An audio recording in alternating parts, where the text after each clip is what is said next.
Inyatisa umzimba ingozi ehlela abazalwane ku-N2 ngapha komthunzini ngasempangeni.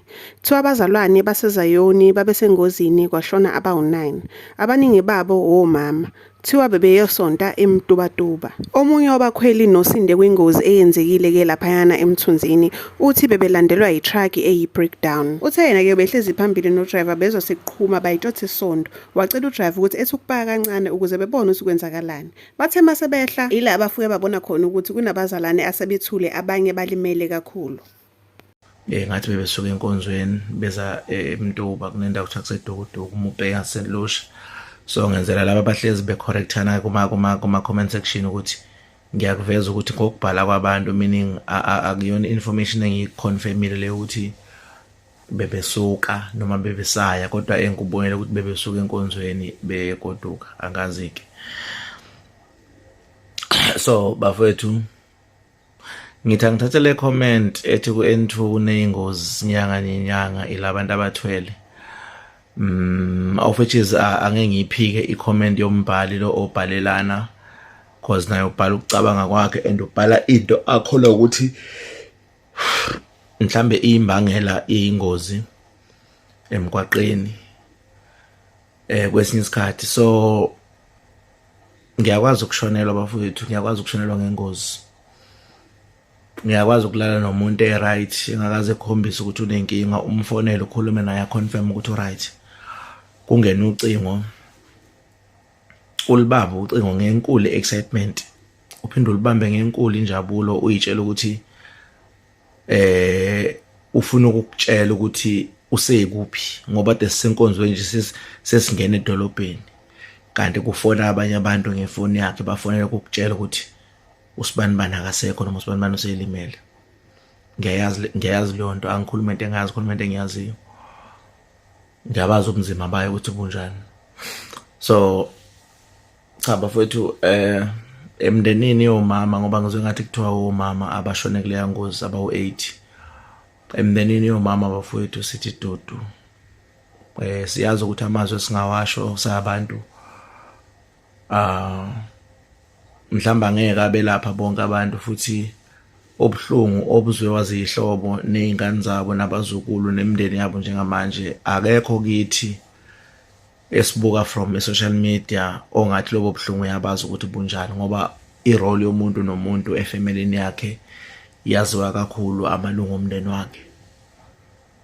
So nje bafowethu akwehlangana ngehliyo emndenini yomama, kuphinde kube umndeni wakubo kamshayeli obeshayela imoto, but ke ngizwe ngazuthi umshayeli akabanga nenkinga.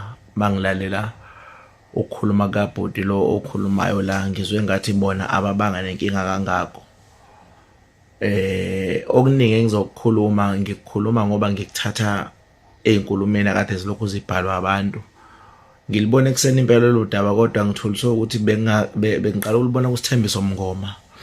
uSithembiso Mngoma akavamile ukubhala into okusuke ngasiyona isikhathi esiningi, ngaphinde ngalibona kwinhlaka production.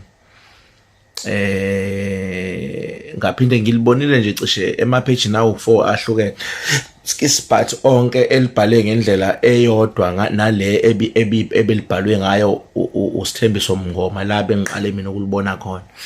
So into kanjalo mangabe ngingenayo indlela ukuyithola ngiyayingasheshi ukuyikhuluma ngoba isuke isangitshela ukuthi mangathi uSithembiso Mngoma uqamba amanga, shuthi bonke labantu bazoqamba amanga because balandela enkulumeni yakhe bonke. But ke mase ngize ngilithola from horse's mouth, ngilithola from umuntu obe kusemotweni leyo, noma ke kuke kuningi kakhulu lo bhuti akukhuluma kule video nakuchazayo, ngoba uyambona ukuthi umuntu oshaqekile, umuntu o-traumatized, umuntu nje obona ukuthi emqondweni psychological ulimele, akekho right, because akuyona elula ukuthi uhambe nabantu balayishile uzwe kuqhuma something utshela ukuthi time uthi uyabheka imoto ayinamuntu kodwa kade inabantu. Akusiyona ngempela i-experience e-right and ayona ngempela into e-right. So lo daba nje olubuhlungu bafowethu olufikisela ngeinyembezi kakhulu, lubuhlungu ngendlela yesimanga.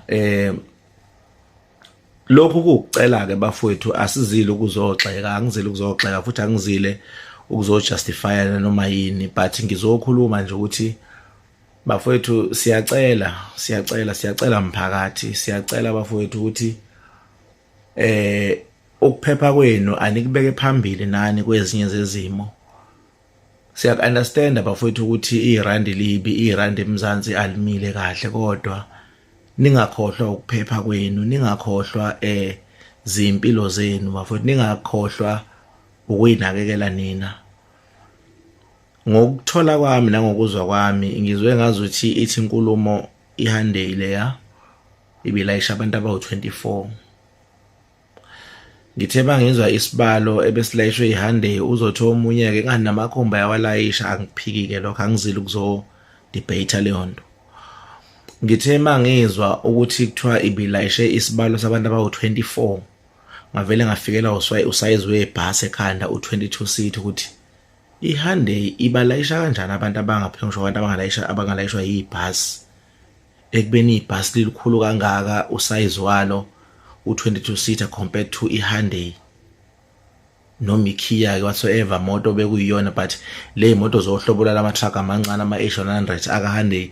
iHyundai yes, even though ngathi ine-canop, but abantu abangaphezulu, abantu abalayishwa i-Sprinter bus ibibalayishe kanjani? Angi-understandanga bafowethu, angi-understandanga namanje, angi-understandi namanje. Ngike ngahlala edolobheni ngase-Debonairs laphaya, ngabona kudlula ibhasi, khona ibhasi ebedlula, ngathula ngalibuka, kwabuya lento emqondweni wami ukuthi labantu okuthiwa balimele empangeni bebesemotweni eyiHyundai ibilayisha abantu abangaphezulu kwabantu abalayishwa yileli bhasi, leli bhasi lilingaka, namanje ayifuni ukwenza umqondo.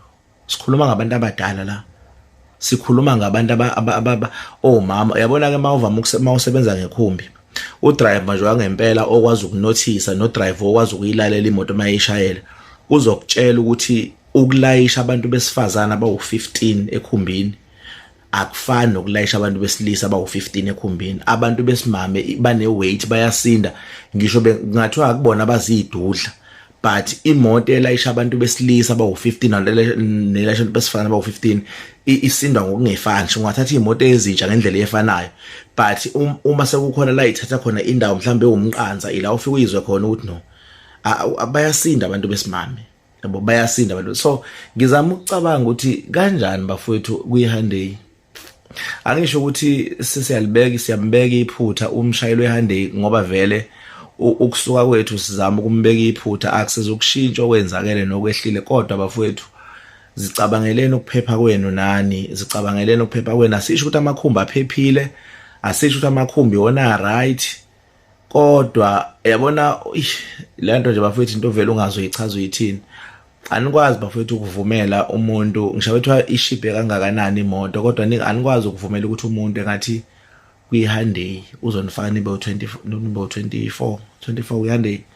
Akwazi bafowethu, ngisho bethiwa ushibhe kanjani. Uma usemotweni umuntu ufuna uyitshela ukuthi mawuhleli kumele ube nespace sokumuva makwenzeka. That is why even eTaxini iphoyisa line right ukukunika ithikithi wena driver malizofica ama luggages, ama suitcase, ikhwama lezi ezinkulu zila ephasejini, because zenza ukuthi ithinto uma kwenzeka ingozi kunomuntu obengeka azashone, kodwa uzobulawa ukuthi umpintshwe yilesikhwama noma ucindezelwe yilesikhwama. There is why ithi into huka i-trailer, huka inqola, izikhwama zihlale ezama goods kwi-trailer bese abantu behlala ezama passengers emotweni.